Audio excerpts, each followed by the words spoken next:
Hola, ¿y cómo están? Y volvemos con los videitos. Y la vez pasada habíamos estado hablando acerca del evento que había sucedido en la vida de Diana, la hija de Dina, la hija de Jacob. Y en la vida de Jacob también y de los hermanos, porque ahí se jalaron ese tortón enorme.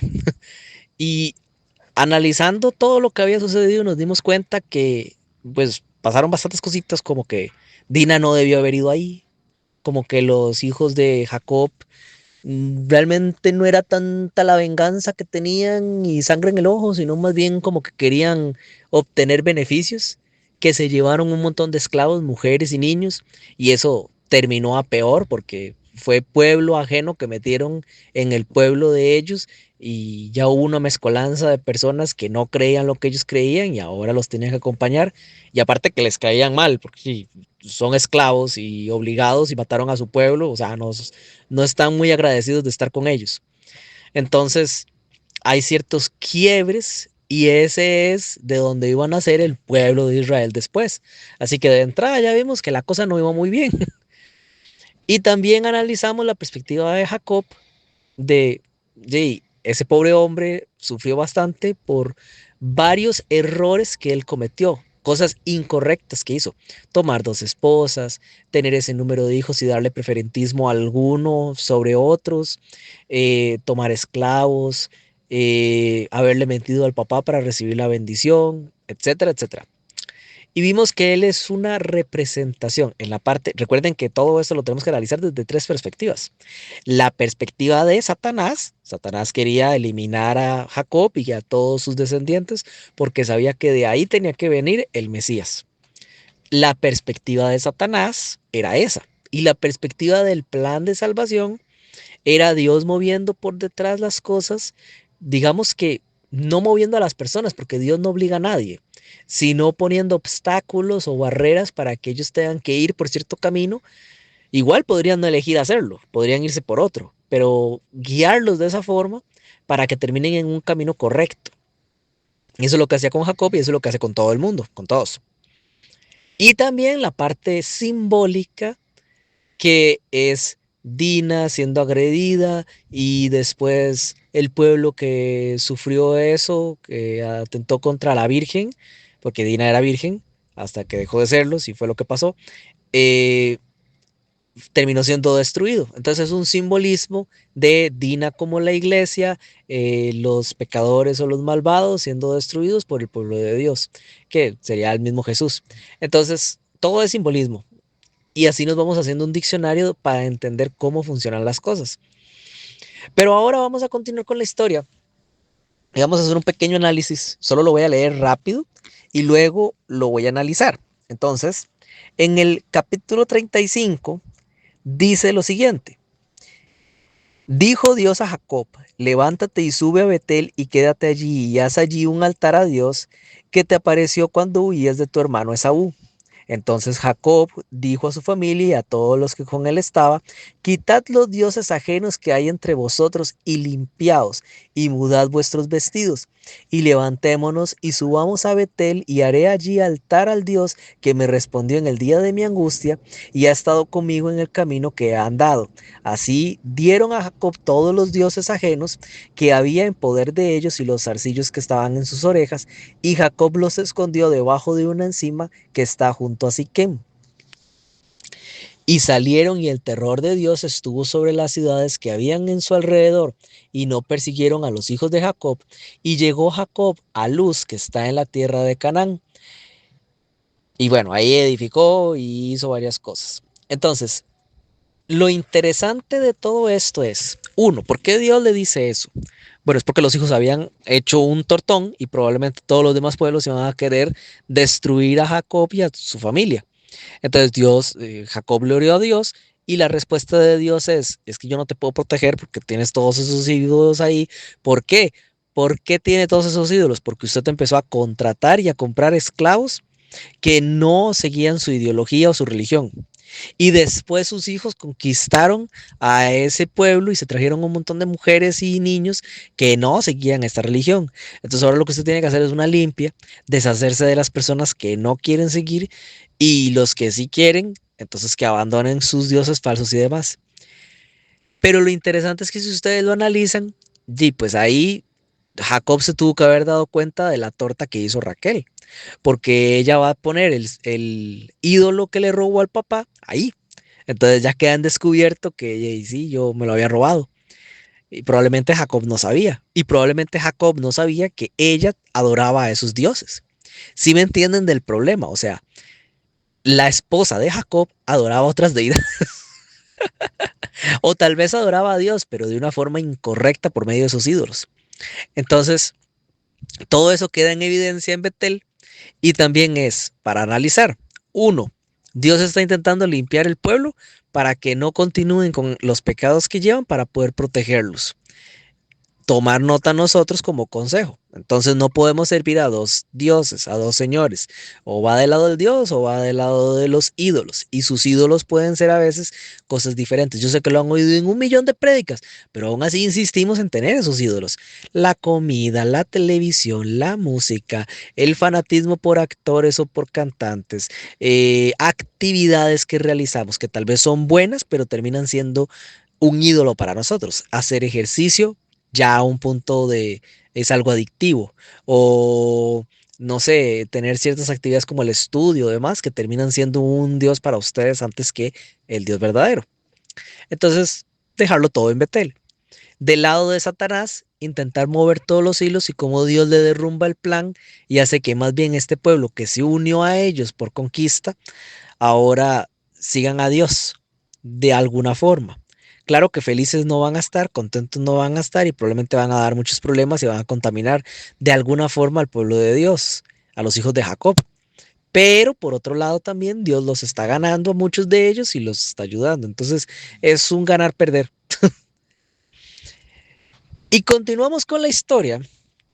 Y ahí dice en una parte, entonces murió Débora, en el versículo 8, ama de Rebeca, y fue sepultada al pie de Betel debajo de una encina, la cual fue llamada Alon-Baduc. Y ahí hago un paréntesis. ¿Por qué mencionan a esta señora? Bueno, uno, es muy bonito pensar que Dios quiere hacer mención de esta señora que no mencionó nunca antes, era por así decirlo, la sierva más vieja que tenía Rebeca, la mamá de Jacob, y lo quiere hacer para que quede claro una cosa. En ningún lado mencionan la muerte de Rebeca, la mamá de Jacob. Significa que cuando él llegó allí, ya Rebeca estaba muerta hace mucho tiempo. Eso significa que Jacob se distanció de su mamá y cuando regresó, la mamá era la cosa que él más amaba, ¿verdad? Porque recuerden que Esaú se relacionaba con el papá, con Isaac, mientras que Jacob se relacionó más con la mamá. Entonces eran muy unidos. Él no la volvió a ver, nunca.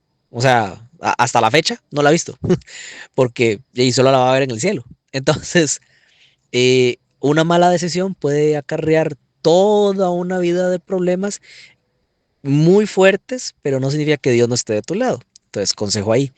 Y se menciona a esta señora, ¿por qué? Pues porque era buena. O sea, ella fue tan buena que Dios no citó nada acerca de su vida, de las cosas que hizo.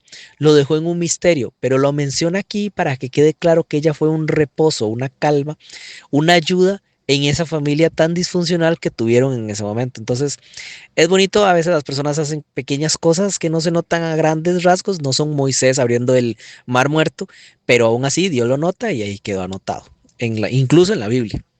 Entonces es bonito mencionarlo. Pero también ese mismo capítulo menciona la muerte de Isaac.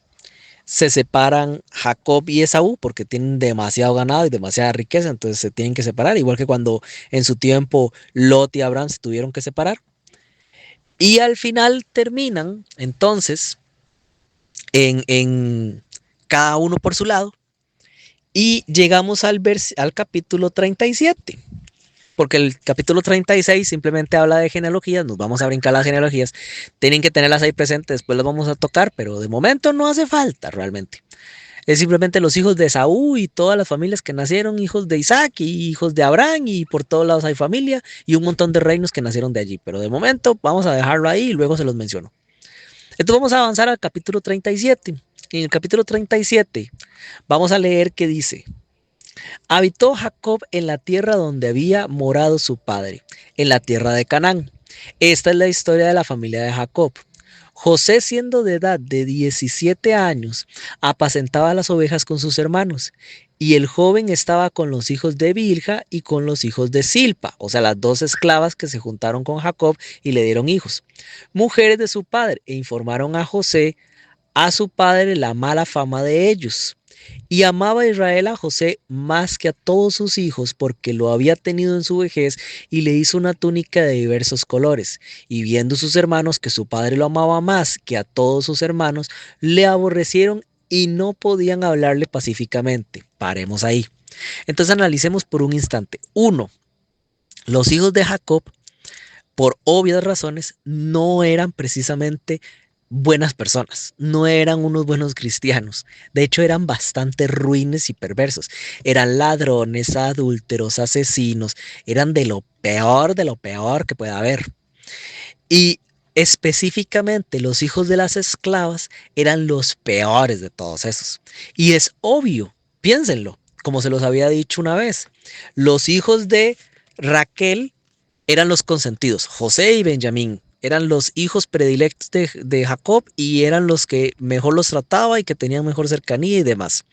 Y entonces vemos a Jacob repetir el mismo error que cometió su papá Isaac, que solo amaba a Esaú y trataba, no mal, pero no con el mismo cariño a Jacob. Entonces vemos ahí esa pequeña nota de similitud del comportamiento de Jacob. No aprendió nada del papá, de los errores de él. Y también vemos que los hijos de Jacob como que estaban agrupados en tres. Estaban los hijos de Lea, que los hijos de Lea no eran tan malos, pero eran malos, pero eran un poco mejores. ¿Por qué? Por obvias razones. Ellos eran los segundos, los segundones. Ellos eran los que estaban debajo de José y de Benjamín, pero que eran hijos de una verdadera esposa de Jacob. Entonces ellos, digamos que en rangos o jerarquías estaban un poco arriba. Y por último, los peores, los más perversos y los más malvados eran los hijos de las esclavas. ¿Por qué? Por obvias razones. Imagínense a esos niños jugando entre ellos, luego se ponen a pelear, uno le dice, es que usted es hijo de una esclava. O sea, no va a haber una buena relación y también un sentido de humillación, de carencia que ellos van a tener. Entonces, no iban a ser buenas personas. De ahí es de donde nace todo ese rencor y todo ese problema. De una mala, digamos que, paternidad por parte de Jacob y una mala elección porque se casó con quien no debía, hizo las cosas como no debía, agarró más esposas de las que debía, que eran esclavas, no les dio el título de esposa siquiera, no les liberó de su esclavitud, seguían siendo esclavas y tuvo un montón de hijos de esa forma y les demostraba más cariño a unos que a otros. Entonces, pues queda claro que fueron enormes errores por parte de Jacob. Entonces, el, el entorno familiar no era precisamente el mejor y eso provocó que los hijos de Jacob no fueran buenas personas, se comportaban bastante mal, eran mentirosos, ladrones, estafadores, adúlteros, asesinos, eran de lo peor que podía haber. Inclusive podríamos pensar que eran también idólatras, porque que hayan dejado los ídolos ahí atrás no significa que todas las esclavas o que la misma Lea y Raquel se hayan convertido completamente y que sigan a Dios, y por tanto sus hijos tampoco. Entonces, no necesariamente ellos eran muy fanes, muy cristianos del culto que seguía el papá. Y así llegamos a la historia de José. Entonces, llega el hombre en una comunidad como esa, tan mala, con hijos tan perversos, y se le ocurre que lo mejor que puede hacer es agarrar una túnica de colores que eran carísimas y súper difíciles de conseguir en la época en la que vivían ellos. O sea, los colores en la antigüedad no eran simplemente que usted los tenía y ya. O sea, usted necesitaba conseguir con qué teñir esos colores. Una túnica de ese tipo probablemente él la consiguió en mercados con algún mercader que pasó y él la vio y dijo, ah, esto, regalo para José. Pero también por otro lado es entendible lo que hacía José, lo que hacía Jacob, porque es que José era muy bueno. Benjamín era apenas un niño infante, muy pequeñito, pero José era muy bueno, era trabajador, esforzado, inteligente, inocente, diligente, buena persona, lindo con los animales, era un tipazo. Entonces, tiene sentido que él lo quisiera premiar de alguna forma, pero es que la relación que tenía ya la familia y cómo funcionaba la mecánica ahí no era bueno. Lo que estaba haciendo era dañar aún más lo que ya estaba sucediendo, la dinámica de la familia. Incluso podríamos pensar que fue un plan de Satanás. Satanás le puso esa túnica enfrente para que la comprara. Satanás impulsó ese pensamiento en él para que se la regalara a José. ¿Por qué? ¿Por qué Satanás querría hacer algo como eso? Es lo más sencillo del mundo, piénselo. Como les dije, Satanás lo que quería era desaparecer a los que tuvieran la ascendencia para, o el linaje para dar a nacer a Jesús. Ahora, Jacob ya tuvo los hijos que tuvo, ya no iba a tener más. Ahí ya terminó. Entonces su problema, el problema de Satanás eran los hijos de Jacob. Pero la cosa es que todos los hijos de Jacob eran un montón de enfermos malos. No servían para ser los ancestros de Jesús, ninguno de ellos en ese momento. Todos ya estaban ganados por Satanás. Sí, al final se transforman en buenos cristianos, pero de momento para Satanás todos son un montón de perdidos que perfectamente los podría olvidar tranquilamente porque ya están condenados. A la perspectiva de él, así estaban en ese momento. Entonces, el problema era José. José era el único de los hijos de Jacob que era bueno, noble y que seguía el linaje del papá. O sea, que podía dar a nacer al Mesías. Entonces él tenía que deshacerse de José. ¿Qué hace? Hace que Jacob haga un acto malo de darle esa túnica en forma de preferencia, de tratarlo mejor que a los demás, para generar odio en los hermanos para que lo quieran matar. Así de simple, porque ese es el plan de Satanás, eliminar de raíz el problema. Y lo intentó matándolo. Tan simple. Pero ese es el plan de Satanás, pero la cosa es que José era muy bueno y Dios lo podía proteger. Satanás no podía matarlo, no podía hacerle ningún daño. Entonces, él realmente podía eh, eh, eh, eh, proteger a José. A raíz de eso, Dios lo protege, pero de la forma más cómica y curiosa que puede haber. La vida de José es la vida más bonita y más fea y horrible que usted va a notar en la vida. Eso significa, ese es el tipo de vida que le toca al cristiano muy bueno. Y es que si ustedes se ponen a pensar, José no hizo nada malo, nunca. No aparece en la Biblia que él haya hecho algo malo. O sea, sus cosas malas debió haber hecho, porque nadie es perfecto, solo Jesús. Pero es que no aparecen en la Biblia, significa que Dios lo quiere mostrar como alguien inamovible, alguien perfecto frente a los ojos de Dios. Y ahí es donde nacemos con lo que pasó a continuación. Podemos ver la personalidad de José con lo que sigue. En el versículo 5 dice, y soñó José un sueño y lo contó a sus hermanos, y ellos llegaron a aborrecerle más todavía. Y él les dijo, oíd ahora este sueño que he soñado. He aquí que atábamos manojos en medio del campo, y he aquí que mi manojo se levantaba y estaba derecho, y que vuestro manojo estaba alrededor y se inclinaban al mío.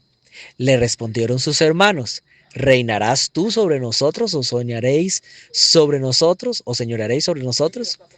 Y le aborrecieron aún más a causa de sus sueños y sus palabras. Soñó aún otro sueño y le contó a sus hermanos diciendo, he aquí he soñado otro sueño y he aquí que el sol y la luna y 11 estrellas se inclinaban a mí. Y lo contó a su padre y a sus hermanos, y su padre le reprendió y le dijo, ¿qué sueño es este que soñaste? ¿Acaso vendremos yo y tu madre y tus hermanos a postrarnos en tierra ante ti? Y sus hermanos le tenían envidia, mas su padre meditaba en esto. paremos un momento. Yo quiero que ustedes analicen con cuidado. Ese sueño se lo dio Dios. O sea, él no se lo estaba inventando. Él de verdad lo había soñado. Los dos los había soñado. Pero la cosa es que, ¿por qué lo cuenta? O sea, ¿Dios lo mandó a contarlo? No. Dios en ningún momento le dijo, id y contad este sueño. No. Él lo contó porque quiso contarlo, porque le pareció algo muy curioso. Y José era entendido en sueños, él tenía ese don. Él oía un sueño que era de Dios, porque que usted se sueñe con extraterrestres y que salva a la humanidad no significa que sea una profecía. Hay sueños de Dios, hay sueños que son por haber tomado mucha leche antes de irse a dormir. Entonces, normalmente los sueños no son de Dios, quiero que ustedes sepan. La mayoría de las personas no sueñan sueños de Dios. La mayoría de las personas sueñan sueños propios. ¿Me entienden? Entonces, los sueños de Dios siguen un patrón muy específico y son para ayudar a la iglesia total, a un gran conjunto de personas. Usted no sueña que tal persona va a quedar embarazada o que tal persona se va a morir o que tal persona, no, esos sueños normalmente vienen de Satanás. Y sí, Satanás puede dar sueños, efectivamente. Satanás puede hacerlo perfectamente, es súper fácil para él. Si el ser humano lo puede hacer, el ser humano puede provocar un sueño, entonces Satanás lo puede hacer aún más fácil. El ser humano puede provocar un sueño, Satanás puede provocarlo más fácil. Y no tiene que ser muy preciso, medio usted lo sueña. Incluso puede ser algo que se cumpla, que alguien va a quedar embarazado. Y bueno, alguna va a quedar embarazada. Y de verdad, queda embarazada. Y entonces ustedes dirán, profecía, eso viene de Dios. A ver, no necesariamente. ¿Por qué? Porque que una mujer quede embarazada, que Satanás lo sepa, es muy fácil para él. Si una prueba de embarazo puede hacerlo, Satanás lo puede hacer más fácil. Incluso puede sacar un estimado dependiendo del estilo de vida y él se la conoce que lleve la muchacha. Entonces él va a saber que hay cierta probabilidad del hecho. Y provocarle un sueño a la persona para que crea eso es lo más sencillo del mundo por parte de Satanás. O sea, Satanás podría hacer milagros increíbles, podría partir la tierra a la mitad si él quisiera. Lo que pasa es que Dios no lo deja. Entonces, hacer algo como eso es muy simple y que se cumpla es más sencillo, lo puede incluso provocar, porque no son precisamente cristianos a quien se los está diciendo. Entonces, hay sueños buenos y sueños malos, pero el punto es, José conocía los sueños, José era entendido en sueños, él sabía acerca de interpretar sueños, y ese era sueño de Dios, él sabía que era sueño de Dios. Entonces, cuando él vio su sueño, entendió su sueño. Ese sueño representaba que efectivamente el papá, la mamá, que los hermanos, que todo el mundo se iba a arrodillar enfrente de él, que él iba a estar por encima de todos.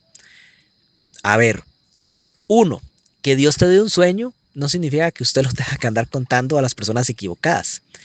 Ahí se demuestra la inocencia, el carácter de José. José era muy listo, pero al mismo tiempo muy bobo, muy inocente. Era muy niño, no entendía el bien y el mal y la profundidad de la maldad del ser humano. Para él sus hermanos eran lindos, buenos, tenían sus problemas y sus errores, pero lo amaban. Pero no era así, ellos lo querían matar literalmente. Entonces era mucha inocencia porque había estado muy protegido por el papá y no conocía la inmensidad del mundo. Contar ese sueño lo único que estaba haciendo era echarle más carbón al fuego. Pero ¿por qué Dios le dio ese sueño en primera? A ver, si Dios no le da el sueño, Él no lo cuenta. Los hermanos no se enojan y no lo matan. Bueno, no lo venden como esclavo. Entonces, ¿por qué Dios le dio ese sueño? Precisamente por eso. Dios sabía cómo iban a actuar los hermanos. Dios ocupaba que José se fuera a Egipto. Dios ocupaba que lo vendieran como esclavo. Dios ocupaba que le pasara todo eso tan malo y feo para preparar el camino para poder salvar precisamente a esos que lo habían vendido y a todas sus familias de una hambruna terrible que iba a haber dentro de muchísimos años. Y entonces usted me dirá, ¿significa que Dios agarró la vida de José? Porque fue prácticamente la vida. José ahí podía tener, no sé, ¿qué? ¿13 años? ¿12 años? ¿11 años? ¿15? ¿18? ¿20? No dice. pero era joven. Y cuando pasó todo lo que le pasó, que vamos a estudiar después, él ya era viejo. O sea, ya era un señor con hijos. Significa que toda la santa vida de José, prácticamente su vida de adolescente y casi adulto, hasta adulto, se la pasó en prisión, como esclavo, como sirviente, se la pasó humillado en lo más bajo, tratado mal, probablemente lo golpearon, lo insultaron, porque los egipcios no les caían bien los que adoraban a Dios y mucho menos los que hacían sacrificios de ovejas. El saber que él era de esa raza, lo iban a tratar peor.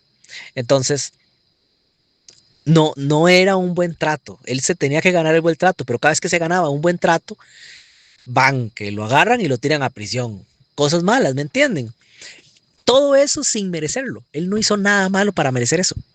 Entonces, es porque Dios quiso. Así que sí, a veces usted es una muy buena persona que hace las cosas muy bien, pero no significa que te vaya a ir bien en la vida. En la vida de aquí, de la tierra. A veces incluso te va a ir terrible.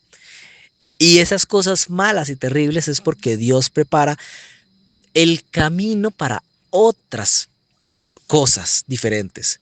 Incluso puede hacer que las elecciones que usted tomó buenas se desemboquen en algo muy malo con la idea de proteger a otras personas que no son usted.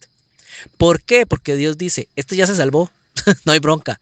Entonces, la cosa es, por medio de este, salvamos a un chorro más. Pero, Jay, le va a tocar feo. Y le toca feo como a José. En el cielo recibirás tu recompensa, pero aquí en la tierra le toca feo. Y suena injusto, pero no es injusto, porque en la Biblia la justicia, y con esto ya cierro, se trata de compensación. No es injusto algo que puede ser compensado. La cosa es que en la tierra no puede compensarse ciertas cosas. Si alguien llega y mata a mi familia, él no puede venir y compensarlo. No hay nada que compense eso. No hay forma de volver a traer a mi familia a mi lado. Incluso si trae a mi familia a mi lado, siempre va a estar el dolor que me provocó. Entonces tendría que darme aún algo más. Pero en el cielo Dios sí puede. Dios sí puede compensar todas esas cosas y dar más. Incluso dar tanto más que uno queda más bien en deuda. Debió haber leído peor en la vida. Entonces, ese es el punto. Eso es justicia bíblicamente. ¿Sí me entienden? Es darle a alguien algo para igualar o superar la condición que le fue quitada. O, en otro caso, darle a alguien el merecido o castigo necesario por algo que hizo que no quedó saldado. Eso es justicia en la Biblia, es así de sencillo. Entonces, en la vida de José le pasaron muchas cosas malas, pero Dios las va a compensar después. La cosa interesante es analizar los errores que cometió Jacob, porque recuerden que hay que ver los tres factores. Uno, lo que podemos aprender, los errores que cometió Jacob en su vida que provocaron que tuviera hijos tan malos y que al mismo tiempo también provocara los daños a la familia de Israel al puro principio. Dos, el plan de Satanás. Satanás quería matar a José. Y al final, pues no lo logró porque Dios lo protegió, pero lo intentó de todas las formas, hacer que cayera, que pecara o matarlo, pero no lo logró. Y la tercera es la parte simbólica. ¿Y cuál es la parte simbólica? José representa un modelo en la Biblia. Hay muy pocas personas en la Biblia que representan ese modelo. Enoc representó ese modelo. Elías representó ese modelo. Eliseo representó ese modelo. David, digamos que representó ese modelo, más o menos. Juan, el profeta, el apóstol, representó ese modelo. Y hay un grupo en el futuro que se llaman los 144,000, de los cuales vamos a hablar mucho, mucho, mucho tiempo después. Los que quieran adelantarse pueden ver las prédicas que hicimos del Apocalipsis que están en este mismo canal, pero ese grupo de personas son representados por ese símbolo y son personas perfectos. No hay nada malo O sea, por eso es que digo David más o menos, porque él sí hizo cosas malas. Bueno, todos hacen cosas malas, pero quedaron guardadas en la Biblia. En cambio de José, no hay nada malo, no hay nada que decir. El hombre era perfecto. De Enoch era perfecto. Dios literalmente se lo llevó caminando, hablando con él. Elías, perfecto, nunca falló en nada. Juan el Bautista, perfecto, ni siquiera abandonó a Jesús. Estuvo ahí junto con él durante toda la crucifixión. Entonces, por eso es que él le dejó a cargo a la mamá para que la cuidara. Entonces, y le dio el apocalipsis después. Entonces, son perfectos. Obvio que tienen sus errores, claro, pero en la Biblia no quedan reportados. Así va a haber un pueblo en el fin del tiempo y ellos son el símbolo que representa ese pueblo. Un pueblo absolutamente perfecto, que no peca. No significa que no hayan pecado, no significa que de verdad sean perfectos. Son perfectos frente a los ojos de Dios. Entonces, con eso ya terminamos. Después vamos a hablar acerca de la terrible vida y triste que llevó José. Va a ser súper interesante. Es literalmente mi historia favorita de la Biblia. Entonces, con esto los dejo. Espero que haya servido de algo y Diosito me los bendiga mucho. Tengan una muy bonita noche. Feliz sábado. Se cuidan. Chao.